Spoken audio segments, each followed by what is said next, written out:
सात संगत जी प्यार से कहिए धन्यंकार जी। सात संगत जी दास आज आपके साथ एक सुंदर सी सच्ची घटना साझा करने का प्रयास कर रहा है।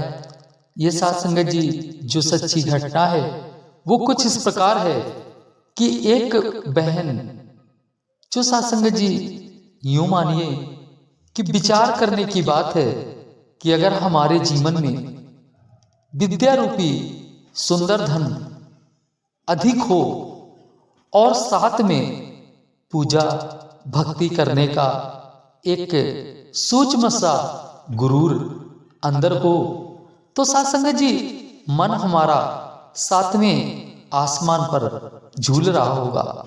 क्योंकि सात संगत जी मन को कुछ ऐसा लगेगा कि हमसे ज्यादा पढ़ा लिखा कोई व्यक्ति शायद संसार में हो, और सात संगत जी ये भी विचार करेगा कि हमसे ज्यादा प्रभु परमात्मा से कौन प्रेम करता होगा। बात वो अलग की है कि परमात्मा से प्रेम तो हम करते हैं, लेकिन सात संगत जी कुछ पाने के लिए कुछ चाहत रखते हैं, तभी प्रभु से भक्ति क्यों ना कर रहे हो। लेकिन सात संगत जी अहम फिर भी हमारे मन को छू ही जाता है सात संगत जी। और जब शिक्षित व्यक्ति हो, पढ़ा लिखा हो, फिर तो सात संगत जी क्या कहना है, फिर तो और ज्यादा अधिक सात संगत जी गुरूर हमारे जीवन में बार बार आने का प्रयास करता रहेगा।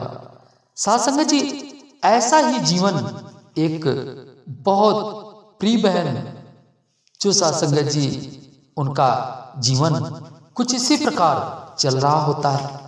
सात संगत जी विद्या तो उनके सर पे चढ़कर बोल रही थी, क्योंकि बहुत ही पढ़ी लिखी थी। और सात संगत जी साथ में परमात्मा के प्रति भक्ति पूजा पाठ जैसे कार्यक्रम में अपने समय को लगाकर सात संगत जी वो हमेशा ये मानकर बैठी थी कि हम परमात्मा को अपने रिझा रहे हैं और परमात्मा से प्रेम कर रहे हैं। सात संगत जी अचानक एक दिन की बात है कि एकाएक उनके घर में एक रिश्तेदार एक महात्मा आ जाते हैं। फिर जो वहां पर घटना घटती है उससे सुनकर आप दंग रह जाएंगे और सच्चाई जानकर आप चौंक जाएंगे कि आखिर सच यही है, जीवन इसी को कहते हैं।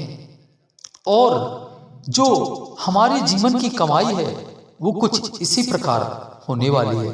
तो सात संगत जी ऐसे जो दास ने 3 प्रश्न अभी आपके सामने रखे हैं, इन 3 प्रश्नों को पूरा करने के लिए, इनका उत्तर जानने के लिए सात संगत जी आप जी को कृपा करना पड़ेगा, अंत तक रहना पड़ेगा वीडियो में, तभी दास आपको पूर्ण सच्चाई आपके जहन में उतारकर आपके आशीर्वादों का पात्र बनना चाहेगा।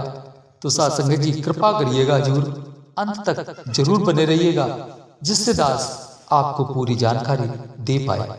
तो सात संगत जी आइए सुनते हैं ये सच्ची घटना।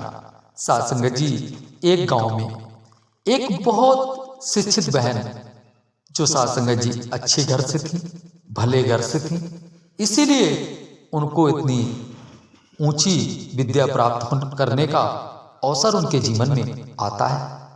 सात संगत जी विद्या तो आती है, सात संगत जी साथ साथ वो पूजा पाठ भी नियमित रूप से किया करती थी।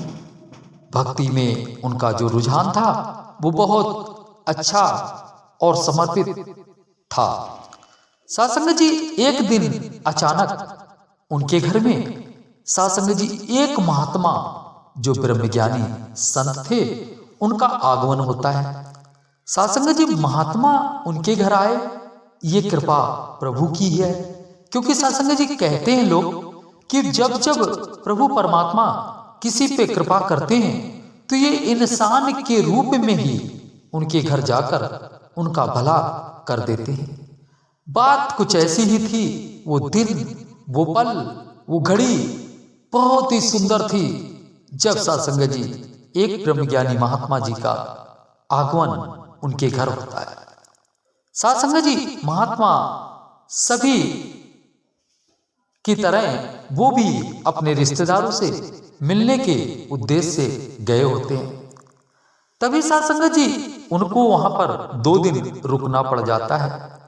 2 दिन जब रुकते हैं तो बहन की प्रक्रिया को देखते हैं, भक्ति के प्रति लगाओ और पढ़ाई में एक सुंदर सा ध्यान।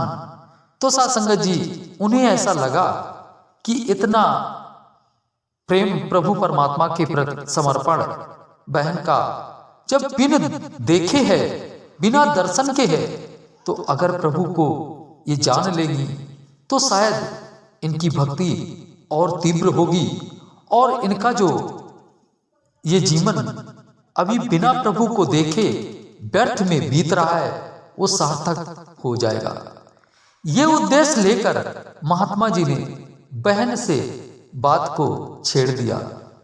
कहने लगे कि बहन, आप जो पूजा पाठ करती हैं, क्या ये पूजा पाठ आप करके संतुष्ट हैं?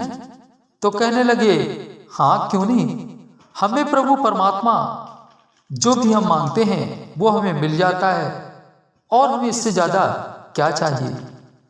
तो महात्मा जी ने कहा, क्या आप अपनी पूजा, अपनी भक्ति, अपनी चाहत को पूरा करने के लिए ही करती हैं? तो कहने लगी, सारा संसार इसीलिए करता है, तो दासी मैं कर रही हूं तो इसमें कौन सी बड़ी बात है।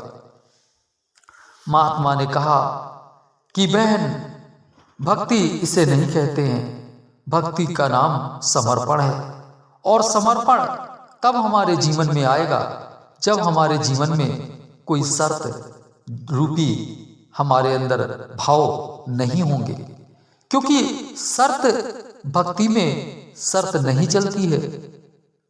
कहते हैं संत महात्मा कि भक्ति में शर्त मंजूर नहीं है प्रभु को। अगर भक्ति करते हैं तो फिर शर्त किस बात की। अगर हम प्रभु से प्रेम करते हैं तो नेचुरल प्रेम करना चाहिए। हमारी मांग पूरी हो या ना हो, हमारा प्रेम कम नहीं होना चाहिए।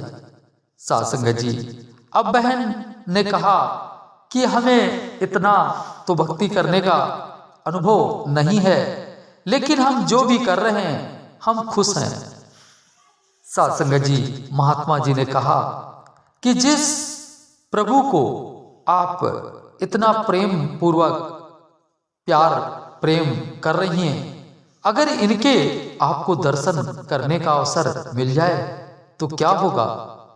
तो बहन ने कहा, पहली बात तो कभी प्रभु के दर्शन हो ही नहीं सकते हैं, क्योंकि प्रभु के दर्शन करना हम जैसे इंसानों के बस की बात नहीं है, ये दुर्लभ है।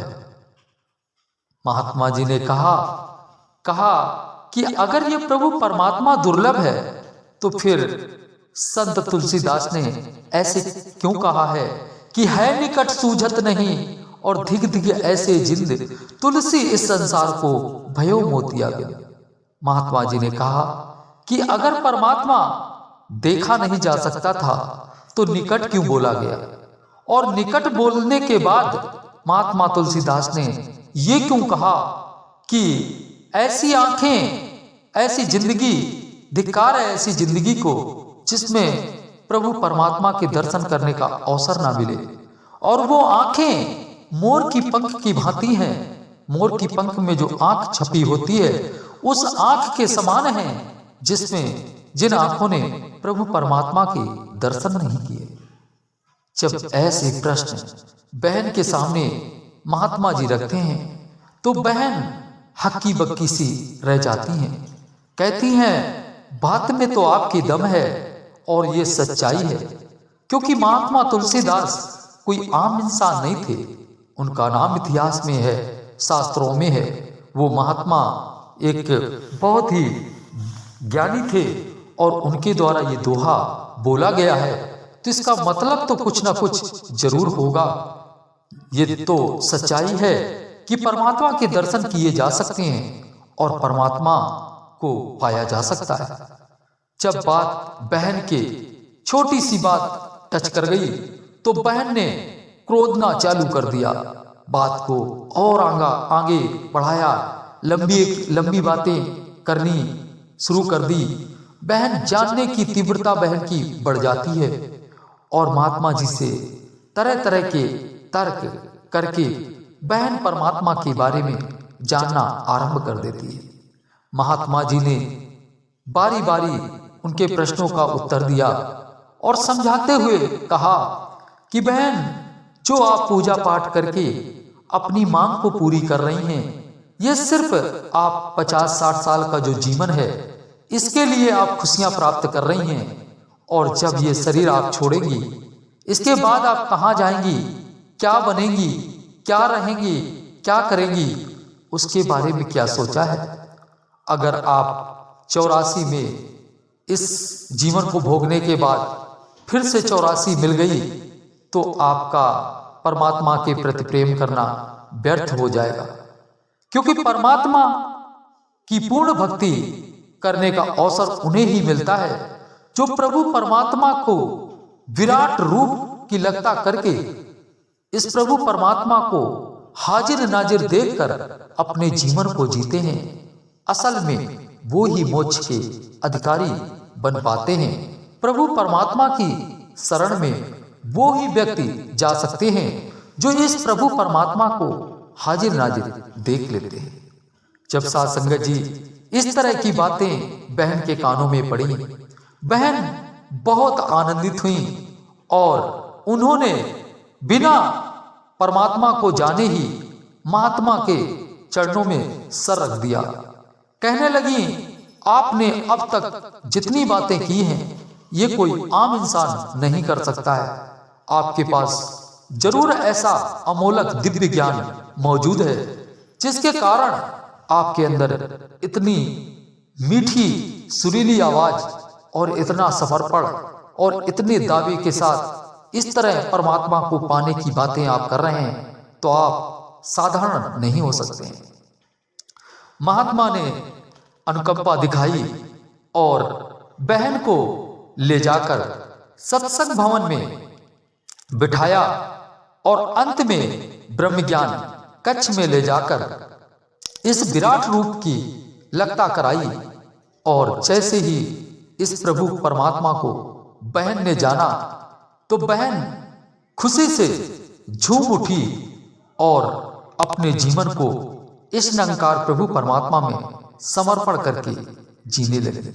साध संगत जी, कहने का भाव क्या है कि साध संगत जी, अगर बहन को पर ये मान लें कि परमात्मा की कृपा ना हुई होती, तो साध संगत जी शायद बहन भी जैसे पहले हम सभी ये मानकर बैठे थे कि परमात्मा के दर्शन नहीं किए जा सकते हैं, और वही बहन भी मानकर बैठी थी। फिर साध संगत जी ये मान के चलिए कि ये जीवन तो हमारा व्यर्थ ही जाने वाला था अगर हमें सच्चाई की पहचान नहीं होती। तो आइए साध संगत जी, कहते हैं संत महात्मा कि हरि अनंत हरि कथा अनंता। साध संगत जी, जितनी भी की जाए उतनी कम है। तो जो दास ने ये घटना संतों के मुख से सुनी थी, वो दास ने आप जी के साथ साझा की है।